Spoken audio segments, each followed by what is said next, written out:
ಕನ್ನಡ ಚಿತ್ರಗಳಿಗೆ ಎಸಿ ಹಾಕೋಲ್ಲ, ಫಿಲಂ ನೋಡೋದಿದ್ರೆ ನೋಡಬಹುದು, ಇಲ್ಲ ಎದ್ದು ಹೋಗಬಹುದು. ಇದು ಎಲಿಮೆಂಟ್ ಮಾಲ್ ನ ಉದ್ದಟತನ. ಎಸಿ ಹಾಕುವಂತೆ ಕೇಳಿದ ಪ್ರೇಕ್ಷಕರಿಗೆ ಮಾಲ್ನಿಂದ ಬಂದಿರುವಂತಹ ಉತ್ತರ ಇದು. ನಾಗವಾರದ ಎಂಎಸ್ಆರ್ ಎಲಿಮೆಂಟ್ಸ್ ರೆಗಾಲಿಯಾ ಮಾಲ್ನಲ್ಲಿ ಈ ಘಟನೆ ನಡೆದಿದೆ. ಸಿಲಿಕಾನ್ ಸಿಟಿ ಬೆಂಗಳೂರಿನಲ್ಲಿ ವಕ್ಕರಿಸಿಕೊಂಡಿದೆ ಮಾಲ್ ಸಂಸ್ಕೃತಿಗೆ ಕನ್ನಡದ ಬಲಿ.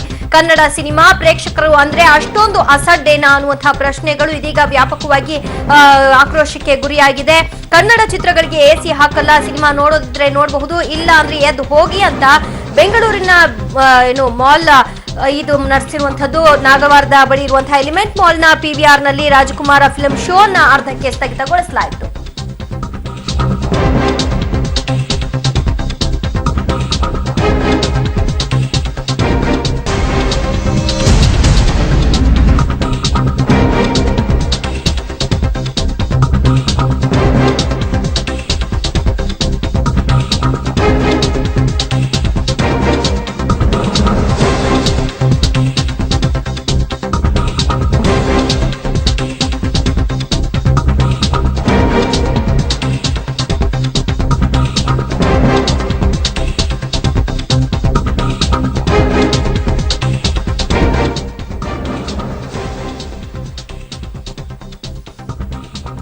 ನಾಗವಾರ ಬಳಿ ಇರೋ ಎಲಿಮೆಂಟ್ಸ್ ಮಾಲ್ನ ಪಿವಿಆರ್ ನಲ್ಲಿ ರಾಜಕುಮಾರ ಫಿಲ್ಮ್ ಶೋ ನಡೀತಾ ಇತ್ತು. ಚಿತ್ರ ಪ್ರಾರಂಭವಾಗಿ ಅರ್ಧ ತಾಸು ಕಳೆದ್ರು. ಥಿಯೇಟರ್ ನಲ್ಲಿ ಎಸಿ ಆನ್ ಆಗಿರಲಿಲ್ಲ. ಸೆಕೆಯಿಂದ ಬೇಸರಗೊಂಡ ಪ್ರೇಕ್ಷಕರು ಎಸಿ ಆನ್ ಮಾಡುವಂತೆ ಮಾಲ್ ಸಿಬ್ಬಂದಿಯನ್ನ ಕೇಳ್ಕೊಂಡ್ರು. ಆದ್ರೆ ಎಸಿ ಆನ್ ಮಾಡುವ ಬದಲಿಗೆ ಮಾಲ್ನವರು ಉದ್ದಟತನವಾಗಿ ಪ್ರತಿಕ್ರಿಯೆಯನ್ನ ಕೊಟ್ಟಿದ್ದಾರೆ. ಕನ್ನಡ ಚಿತ್ರಗಳನ್ನ ನೋಡುವಂತವ್ರಿಗೆ ಎಸಿ ಆನ್ ಮಾಡಲ್ಲ, ನೋಡೋದಿದ್ರೆ ನೋಡಬಹುದು, ಇಲ್ಲ ಎದ್ದು ಹೋಗಬಹುದು ಅಂತ ಹೇಳಿದ್ದು ಅಲ್ಲದೆ ಸಿನಿಮಾವನ್ನ ಅರ್ಧಕ್ಕೆ ಮೊಟಕುಗೊಳಿಸಿದ್ದಾರೆ. ಹೀಗಾಗಿ ಪ್ರೇಕ್ಷಕರು ಸಿಟ್ಟಿಗೆದ್ದು ಅಲ್ಲೊಂದಷ್ಟು ಆಕ್ರೋಶದ ಒಂದು ಮಾತಿನ ಚಕಮಕಿ ಕೂಡ ನಡೀತು. ಆದ್ರೆ ಇದ್ಯಾವುದಕ್ಕೂ ಕೂಡ ಥಿಯೇಟರ್ನವರು, ಆ ಮಾಲ್ನವರು ರಿಯಾಕ್ಟ್ ಮಾಡ್ಲಿಕ್ಕೆ ರೆಡಿನೇ ಇರಲಿಲ್ಲ.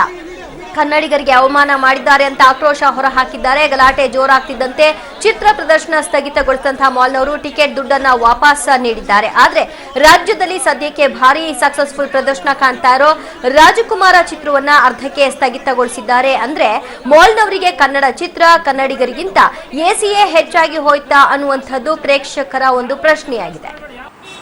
ಎಸಿ ಏನೂ ಹಾಕಿಲ್ಲ, ಆದ್ರೂ ಎಲ್ಲ ತಾಳ್ಮೆಯಿಂದ ಬಂದಿದ್ವಿ. ಒಬ್ರು ಒಂದು ಧ್ವನಿ ಕೂಡ ಎತ್ತಿಲ್ಲ. ಆಮೇಲೆ ಕೇಳಿದ್ರೆ 15 ನಿಮಿಷ ಆದ್ರೂ ಯಾರೂ ಬರಲಿಲ್ಲ. ಆಮೇಲೆ ಯಾರೋ ಒಂದು ಕಪ್ಪು ಡ್ರೆಸ್ ಹಾಕೊಂಡಿಲ್ಲ, ಅವ್ರು ವಾಲಂಟಿಯರ್ಸ್ ಅನ್ಸುತ್ತೆ, ಗೊತ್ತಿಲ್ಲ. ಅವ್ರು ಬಂದ್ಬಿಟ್ಟು ಕನ್ನಡ ಥಿಯೇಟರ್ಗೆ, ಕನ್ನಡ ಮೂವಿಗೆ ಎಸಿ ಹಾಕಲ್ಲ ಅಂತ ಹೇಳ್ತಾ ಇದ್ರು. ಒಬ್ಬರೇ ಹೋಗಿ ಕೇಳಿದ್ದಕ್ಕೆ ನೀವು ನೋಡಿಲ್ಲ ಅಂತ ಹೋಗ್ತಾರೆ ವಾಪಸ್ ಅಂತ ಹೇಳಿ. ಯಾವಾಗ ಎಲ್ಲರೂ 10 ಜನ ಒಟ್ಟಿಗೆ ಹೋದಾಗ ಅವಾಗ ಇಲ್ಲ ಪ್ರಾಬ್ಲಮ್ ಇದೆ ಎಸಿನಲ್ಲಿ. ಇದು 7 ಥಿಯೇಟರ್ ಇದೆ, 7 ಥಿಯೇಟರ್ ಎಲ್ಲೂ ಯಾವ್ದ್ರಲ್ಲೂ ಪ್ರಾಬ್ಲಮ್ ಇದೆ. ಇದೊಂದಲ್ಲಿ ಮಾತ್ರ ಯಾಕೆ ಪ್ರಾಬ್ಲಮ್ ಮಾಡಿದೆ? ಆಯ್ತು, ಎಲ್ಲ ನಾವು ಪೇಷನ್ಸ್ ಇಂದ ಕೇಳಿದ್ರು, ನಾವೇನು ಜಗಳ ಮಾಡಿಲ್ಲ, ಏನು ಮಾಡಿಲ್ಲ. ಕೊನೆಗೆ ಮೂಮೆಂಟಲ್ಲಿ ಅವ್ರು ಏನು ಹೇಳಿದ್ರು ಅಂದ್ರೆ, ಆಯ್ತು ಅದನ್ನ ಕನ್ನಡ ಮೂವಿಗೆ ಎಸಿ ಹಾಕೋದಿಲ್ಲ, ಯಾಕೆ ಅಂತದೇನು ನಮ್ಮ ಕನ್ನಡ ಪಿಕ್ಚರ್ಗೆ ಕಡಿಮೆ ಏನು ಎಲ್ಲರೂ ಒಂದೇ. ಬಟ್ ಅವರು ಅಟ್ಲೀಸ್ಟ್ ಒಂದ್ಸಲಿ ಹಾಫ್ ಅನ್ ಅವರ್ ಹೇಳಿ ಹಾಕಿದ್ರು. ಈ ಟೈಮ್ ಗ್ರೂಪ್ ಇಲ್ಲ ಅಂದಿದ್ರೆ ನಿಜವಾಗ್ಲೂ ಯಾರು ಮಾತಾಡ್ತಿಲ್ಲ. ಅಟ್ಲೀಸ್ಟ್ ಗ್ರೂಪ್ ಇರೋದ್ರಿಂದ ಅವ್ರಿಗೆ hats off to those guys. Okay, ಯಾಕೆಂದ್ರೆ ಅವ್ರು ಮಾತಾಡಿದ್ರಿಂದ ನಮಗೆ ಅಟ್ಲೀಸ್ಟ್ ಇಲ್ಲ ಮಕ್ಕಳು ಮರಿ ಎಲ್ಲ ತುಂಬ ಸುಸ್ತಾಗ್ತಿದ್ದಾರೆ. ಇದು ಸೆಕೆಂಡ್ ಟೈಮ್ ಆಗ್ತಿದೆ. ಸರ್, ಎಸಿ ಹಾಕಿಲ್ಲ ಅಂದ್ರೂ ತೊಂದರೆ ಇಲ್ಲ, ಸರಿನಾ? ಕನ್ನಡದವರಿಗೆ ಅವಮಾನ ಮಾಡಿದ್ದಾರೆ. ಕನ್ನಡದವರಿಗೆ ಏನಂತ ಹೇಳ್ತಾರೆ ಅಂದ್ರೆ, ಫಿಲ್ಮ್ ನೋಡಿದ್ರೆ ನೋಡಿಲ್ಲ ಅಂದ್ರೆ ಹೋಗ್ಬಿಡಿ, ಎಸಿ ಹಾಕಲ್ಲ. ಮಾತಲ್ಲಿ ಹೇಳ್ಬೋದು ಸರ್, ಏನು ಪ್ರಾಬ್ಲಮ್ ಇದೆ ಆ ಥರ ಈ ಥರ ಅಂತ ಏನಾದರೂ ಹೇಳ್ಬೋದು, ಸರಿನಾ? ಅಂದ್ಬಿಟ್ಬಿಟ್ಟು ನೋಡಿದ್ರೆ ಈ ಕುರಿತಾಗಿ ಮಾತನಾಡಲಿಕ್ಕೆ ನಮ್ಮ ಜೊತೆ ಕರವೇ ನಾರಾಯಣಗೌಡರಿದ್ದಾರೆ. ಥಿಯೇಟರ್ನಲ್ಲಿ ಸಾಮಾನ್ಯವಾಗಿ ಫ್ಯಾನ್ಗಳನ್ನ ಹಾಕ್ತಾರೆ, ಆದ್ರೆ ಮಾಲ್ಗಳಲ್ಲಿ ಎಸಿ ಇದ್ದೇ ಇರುತ್ತೆ. ಎಸಿ ಹಾಕಿಲ್ಲ ಅಂತ ಕೇಳಿದಕ್ಕೆ ಈ ರೀತಿಯಾದಂತಹ ವರ್ತನೆಯನ್ನ ಯಾವ ರೀತಿ ನೀವು ಪ್ರತಿಭಟಿಸ್ತೀರಿ ಸರ್? ಇಲ್ಲ, ಈಗ ಕನ್ನಡ ಸಿನಿಮಾಗಳಿಗೆ ಮೊದಲೇ ಥಿಯೇಟರ್ಗಳು ಸಿಗದೆ ಬಾರಿ ಕಷ್ಟ. ಅಂತದ್ರಲ್ಲಿ ಇವತ್ತು ಕನ್ನಡ ಸಿನಿಮಾಗಳಿಗೆ ಹೋಗೋದು, ಜನರು ಥಿಯೇಟರ್ಗೆ ಬಂದು ಸಿನಿಮಾ ನೋಡುವಂತ ಕಷ್ಟ ಕಾಲದಲ್ಲಿ ಅಲ್ಲಿ ಹೋದಾಗ ಮೂಲಭೂತ ಸೌಕರ್ಯಗಳು ಇಲ್ಲದೆ ಹೋದಾಗ ಜನರು ಕನ್ನಡ ಸಿನಿಮಾಗಳ ಬಗ್ಗೆ ಬಾರಿ ಕೆಟ್ಟ ಅಭಿಪ್ರಾಯವನ್ನು ತಿಳ್ಕೊತಾರೆ. ಕನ್ನಡ ಸಿನಿಮಾಗಳ ಯೋಗ್ಯತೆನೇ ಇಷ್ಟು ಅನ್ನೋ ರೀತಿಯಲ್ಲಿ ಜನರು ನೋಡಕ್ಕೆ ಶುರು ಮಾಡ್ತಾರೆ. ಇವತ್ತು ಕನ್ನಡ ಸಿನಿಮಾಗಳಿಗೆ ಹೆಚ್ಚಿನ ಸವಲತ್ತುಗಳನ್ನು ಕೊಡಬೇಕು, ಮೂಲಭೂತ ಸೌಕರ್ಯಗಳನ್ನ ಥಿಯೇಟರ್ಗಳಲ್ಲಿ ಕೊಡ್ಲೇಬೇಕಾಗತ್ತೆ. ಇವರು ಮಹಾಲ್ಗಳಲ್ಲಿ ಥಿಯೇಟರ್ಗಳು ಮಾಡ್ಕೊಂಡು ಇವ್ರು ಇಷ್ಟ ಬಂದಂಗ ಹಣವನ್ನ ತಗೊಳ್ಳೋರು ಕನಿಷ್ಠ ಇವರಿಗೆ ಅರ್ಥ ಆಗ್ಬೇಕು ಜನರಿಗೆ ಏನ್ ಬೇಕಾಗಿದೆ. ಅದರಲ್ಲಿ ಬೇಸಿಗೆ ಕಾಲ ಈಗ, ಹೌದು. ಬೇಸಿಗೆ ಇದು AC ಇಲ್ದಲೆ ಒಳಗಡೆ ಕೂತು ನೋಡೋದಕ್ ಬಾರಿ ಕಷ್ಟ ಆಗುತ್ತೆ. ಹಾಗಾಗಿ ಎಂತದೇ ಸಿನಿಮಾ ಇದ್ರೂ ಸಹ ಅಲ್ಲಿ ಫ್ಯಾನ್ಗಳು ಇರುವುದಿಲ್ಲ, AC ಮಾತ್ರ ಅಳವಡಿಸಿರ್ತಾರೆ. ಹಾಗಾಗಿ AC ಇಲ್ದೆ ಹೋದ್ರೆ ಜನ ಎಲ್ಲಿಂದ ಕುತ್ಕೊಂಡು ನೋಡ್ಲಿಕ್ಕೆ ಸಾಧ್ಯ ಆಗುತ್ತೆ. ಹಾಗಾಗಿ ಟೆಕ್ನಿಕಲ್ ಪ್ರಾಬ್ಲಮ್ ಇದೆ ಅಂತ ಹೇಳಿದಾರೆ ಅವರು. ಆ ರೀತಿ ಟೆಕ್ನಿಕಲ್ ಸಿನಿಮಾ ಪ್ರಾಬ್ಲಮ್ ಇದ್ರೆ ಓಡಿಸ್ಬೇಡಿ, screen ಸಿನಿಮಾ ನ ಯಾಕೆ ಓಡಿಸ್ತೀರಿ? ಕೊಡ್ಲೇಬಾರ್ದಿತ್ತು. ಸಿನಿಮಾ ಯಾಕೆ ಓಡಿಸ್ತೀರಿ? ಹಾ. ಆತರ ತೊಂದ್ರೆ ಇದ್ದಾಗ ಸಿನಿಮಾವನ್ನು ಬಂದ್ ಮಾಡಿ. ಸಿನಿಮಾ ಓಡಿಸೋದು ಯಾಕೆ? ಇವಾಗ ಹಣ ಬೇಕು, ಸಿನಿಮಾ ಜನರು ಬೇರೆ ಭಾಷೆಗಳ ಪ್ರದರ್ಶನ ಕಾಣ್ತಾ ಇರುವಂತಹ ಸ್ಕ್ರೀನ್ ಗಳಲ್ಲಿ ಯಾವುದೇ ಸಮಸ್ಯೆ ಇಲ್ಲ, ಅಲ್ಲಿ AC ಚೆನ್ನಾಗೇ ಇದೆ. ಅದನ್ನೆಲ್ಲ ಚೆಕ್ ಮಾಡ್ಕೊಂಡು ಬಂದ್ಮೇಲೆ ನೋಡಿದ್ರೆ ನೋಡಿ, ಇಲ್ಲ ಎದ್ದು ಹೋಗಿ ನಿಮ್ದೇ ಆದಂತ ಸ್ಕ್ರೀನ್ ಗಳಲ್ಲಿ ವ್ಯವಸ್ಥೆ ಚೆನ್ನಾಗಿರುವಾಗ ಕನ್ನಡದ ಸಿನಿಮಾಗಳಿಂದ ಉದ್ದೇಶಪೂರ್ವಕವಾಗಿ ನೀವು ಆ ತರದ್ದು ಜನರಿಗೆ ಅನ್ಯಾಯ ಮಾಡ್ತಾ ಇದ್ದೀರಿ ಅಂತ ಹೇಳಿ ಅನಿಸ್ತಾ ಇದೆ.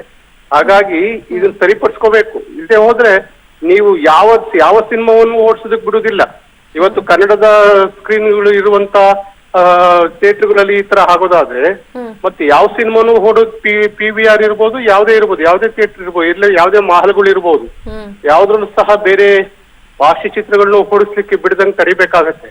ಅದು ಬೇಡ ಅನ್ನೋದಾದ್ರೆ ಕನ್ನಡದ ಚಿತ್ರಗಳಿಗೆ ಜನರಿಗೆ ಕೊಡ್ಬೇಕಾದಂತ ಮೂಲಭೂತ ಸೌಕರ್ಯಗಳು ಅದು ಕೊಡ್ಲೇಬೇಕು. ಅದು ಎಲ್ಲದೂ ತಗೊಳ್ಳೋದು ದುಡ್ಡು. ಈಗ ಅವರು ಕ್ಷಮೆ ಯಾಚಿಸ್ಬಿಟ್ರೆ ಮುಗ್ದೋಗೋದಿಲ್ಲ. ಮಾಲ್ ಸಂಸ್ಕೃತಿಗೆ ಕನ್ನಡ ಬಲಿ ಆಗ್ಲಿಕ್ಕೆ ಯಾರಿಗೂ ಕೂಡ ಇಷ್ಟ ಇಲ್ಲ.